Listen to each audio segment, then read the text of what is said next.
चांद छिप गया था। आसमान काले बादलों से ढका हुआ था। बारिश तेज हो रही थी। हर एक बूंद जमीन पर जोर से गिर रही थी। एक छोटा सा गांव था जहां लोग डर के साए में जी रहे थे।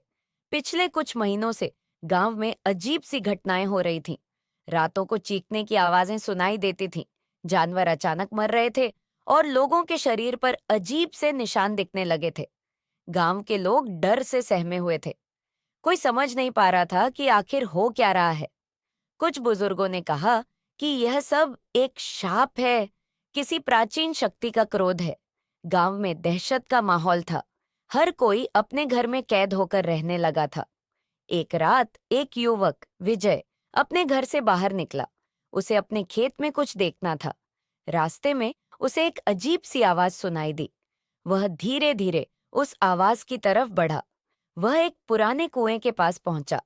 कुएं के मुंह पर एक काली छाया सी पड़ी हुई थी। विजय ने सावधानी से कुएं के अंदर झांका। अंधेरे में कुछ दिखाई नहीं दे रहा था। तभी उसने देखा कि कुएं के अंदर से कुछ चमक रहा है। वह धीरे धीरे कुएं के किनारे पर चढ़ा और अंदर झांकने लगा। अचानक एक ठंडी हवा चली और कुएं के अंदर से एक जोरदार चीख निकली। विजय डर के मारे पीछे हट गया। उसने देखा कि कुएं के अंदर कुछ तैर रहा है। वह एक महिला थी। उसके बाल बिखरे हुए थे और उसकी आंखें खून से लाल हो गई थीं। विजय दौड़कर अपने घर की ओर भाग गया। वह इतना डरा हुआ था कि उसे समझ नहीं आ रहा था कि क्या करे। उसने अपने परिवार को बताया कि उसने कुएं में क्या देखा है। उस रात गांव में एक बैठक बुलाई गई। सभी लोग एकत्रित हुए और विजय ने अपनी कहानी सुनाई। बुजुर्गों ने कहा कि यह कोई साधारण भूत नहीं है, बल्कि एक बहुत ही शक्तिशाली प्राणी है। उन्होंने कहा कि इस प्राणी को शांत करने के लिए एक विशेष पूजा करनी होगी।